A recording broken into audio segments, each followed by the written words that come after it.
કોંગ્રેસના કદાવર નેતા, યુવા નેતા, અમરેલી જિલ્લા કોંગ્રેસ પ્રમુખ પ્રતાપ દુધાત પર ગીરના જંગલમાં હુમલો.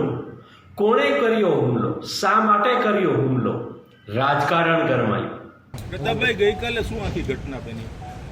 સરદાર સન્માન યાત્રાની સમાપન સોમનાથ મહાદેવના સાનિધ્યમાં કરી અને નેશનલ હાઈવે ઉપરથી ઉનાથી ધોકડવા ચેકપોસ્ટથી અંદર આવ્યો. ટુરિસ્ટ રોડ ઉપરથી, એટલે કે આપણી આ બાજુની ચેકપોસ્ટ, એટલે કે અમરેલી સાઈડની ચેકપોસ્ટ બહાર નીકળતા એક મધુવન હોટલ પાસે અંદાજિત 15-20 જણા અસામાજિક તત્વો ઊભા એવું ખ્યાલ આવ્યો. રસ્તામાં ગાડી અટવાવાથી ટાઈમિંગ થોડુંક મોડું હતું અને ટ્રાવેલિંગના કારણે હું આરામમાં હતો. મારા ડ્રાઈવરે મને એલર્ટ કર્યો અને અમારી પદ્ધતિ પ્રમાણે ગાડી અમે સ્પીડમાં કાઢી લીધી. અને ત્યારબાદ ફરી એક બાજુના દુધાળા ગામથી અમે લોકોને ત્યાં મોકલ્યા. એટલે 2-3 ફોર વ્હીલર અને અસામાજિક તત્વો ત્યાં હાજર હતા. શા માટે આ બનાવ બન્યો છે એનો ખુલાસો તો ડીએસપી ઓફિસમાંથી ડીએસપી જ આપશે. તપાસનો વિષય છે. વ્યક્તિગત ક્યારેય કોઈ લડાઈ અમે કોઈની સાથે થઈ નથી, પણ આ જિલ્લાની અંદર રાજકીય આગેવાન હોવાને નાતે ખેડૂતોના મુદ્દે, ખનીજના મુદ્દે, બુટલેગરોના મુદ્દે, ક્લબોના મુદ્દે વારંવાર હું બોલ્યો છું. અને આક્રમકતાના કારણે કોઈને લાગી આવ્યું અથવા કોઈના માનસિક ધંધા ઉપર કોઈને ઘા લાગ્યો હોય એનો પણ બદલો લેવાનો કોઈ પ્રયત્ન કર્યો એવું બની શકે, આવી મારી શંકા છે. આનો ખુલાસો સ્પષ્ટતા તપાસ પોલીસનો વિષય છે. તરત મેં ડીએસપીને જાણ કરી. આઈજી સરનો પણ મને રાતના ફોન આવ્યો અને આખું તારીખ ઓર્ડર કરી અને આ અસામાજિક તત્વોને પોલીસ ગોતી રહી છે. અત્યારે ડીએસપીએ મને અસ્વસ્થ કર્યો છે અને ખાતરી આપી છે. અને ફરિયાદ ધારી આપવા હમણાં જ મારા ડ્રાઈવર જવાનો છે. ફરિયાદ પણ અમે દાખલ કરાવવા જઈ રહ્યા છીએ. બાકીનો જવાબ પોલીસ તંત્ર તમને આપશે. આ જિલ્લાની અંદર જિલ્લો આમે બદનામ છે.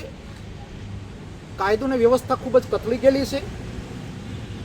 અને આ ટુરિસ્ટ એરિયાની અંદર આવા બનાવના કારણે ફોરેનરો જ્યારે આવતા હોય, મોદીજીનું સપનું છે, આ સપનું સાકાર અહીંયાની સરકાર જ થવા ન દેતી એવું મારું માનવું છે. એક જાહેર જીવનના વ્યક્તિ ઉપર, એક પાર્ટીના પ્રમુખ ઉપર હુમલો થયો, એટલે કે કોંગ્રેસ ઉપર આ હુમલો એવું મારું માનવું છે. પ્રતાપભાઈ, કારનો નંબર પણ એક વિડીયોમાં સ્પષ્ટ દેખાય છે, શું કહો છો એનાથી? કારના વિડીયા પણ અમારી પાસે છે. અસામાજિક તત્વોની ભાષા પણ અમારી પાસે છે, જે મીડિયા ઉપર ચાલી પણ રહી છે. ને મેં અત્યારે ડીએસપીને પણ બધું સંભળાવ્યું ને બતાવ્યું છે. હવે આગળ કેટલી કાર્યવાહી કરે છે એ આવનાર સમય જ બતાવશે. મારી ગાડી સ્પીડમાં કાઢી એટલે પાછળ થોડુંક નુકસાન થયું છે, મામૂલી નુકસાન થયું, કોઈ એવડું મોટું નુકસાન નથી થયું. પણ અખતરો થયો છે ત્યારે સરકાર અને તંત્ર આને સબક શીખવાડે એટલી લાગણી વ્યક્ત. કેટલા લોકો હતા? એસપી એમણે ખાતરી આપી છે કે ફરી વખત આ જિલ્લામાં આવું ન બને એનો હું કરીને તમને બતાવીશ. અંદાજે કેટલા માણસો હતા? અંદાજે 15-20 જણા. ગઈ રાત્રે આશરે રાત્રે 12 વાગે અમોને ઉપર અમરેલી જિલ્લાના કોંગ્રેસ પ્રમુખ પ્રતાપભાઈ દુધાતનો ફોન આવેલો હતો કે એ તુલસીશ્યામ બાજુથી અમરેલી આવતા રોડ ઉપર કોઈ અજાણ્ય વ્યક્તિએ એમની રાત્રે ગાડી રોકવાની કોશિશ કરેલ છે, તેમજ ગાડી ઉપર હુમલો કરેલ છે. તે બનાવ વખતે બનાવ બન્યા બાદ અમે પોતે પ્રતાપભાઈ સાથે વાત કરેલ હતી. ત્યારબાદ તાત્કાલિક જિલ્લા પોલીસ તરફથી ધારી પોલીસ સ્ટેશનની ટીમ, થાના અધિકારી, 112ની ટીમ તથા બીટ જમાદાર જે જગ્યા બનાવ બનેલો હતો ત્યાં પહોંચીને આવું ત્યાં કોઈને હાજરી બાબતે કંઈક છે કે કેમ તે બાબતે પૂરતી તપાસ હાથ ધરેલ હતી.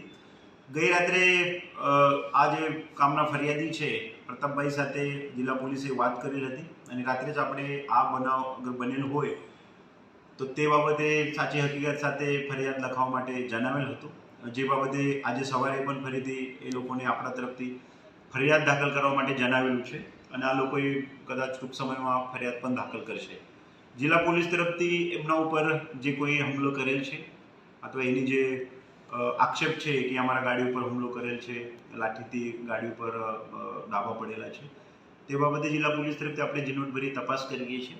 તો આ વિસ્તાર તુલસીશ્યામ જે છે એ ટુરિસ્ટ માટે બહુ જરૂરી વિસ્તાર છે. તે બાબતે કોઈ પણ પ્રકારના કોઈ પણ ટુરિસ્ટ હોય, રાત્રે નીકળતા હોય છે, દિવસે નીકળતા હોય છે, તો તે બાબતે કોઈ પણ કાયદાની સુવ્યવસ્થાને પ્રશ્નો ના બને તે માટે જિલ્લા પોલીસ તરફથી સતત પેટ્રોલિંગ પણ રાખવામાં આવશે. સિનિયર અધિકારીના લેવલમાં પેટ્રોલિંગ રાખવામાં આવશે અને આ જે પ્રતાપભાઈ ફરિયાદ અગર થશે અથવા તે સિવાય પણ જિલ્લા પોલીસ આ વિસ્તારમાં કોઈ પણ પ્રકારનું કાયદા અને સુવ્યવસ્થાની પરિસ્થિતિ નિર્માણ ના થાય તે માટે કટિબદ્ધ છે. સર, પ્રાથમિક ધોરણે એવું લાગે છે કે આવી ઘટના બની હોય? પ્રાથમિક ધોરણે આવી ઘટના બનેલી છે એવું જિલ્લા પોલીસને અનુમાન છે. ફરિયાદી ભોગ બનનાર જે છે એમના તરફથી ફરિયાદ દાખલ થશે તો તે બાબતે જરૂરી કાયદાકીય નિયમ મુજબ અમે કાર્યવાહી પણ કરીશું.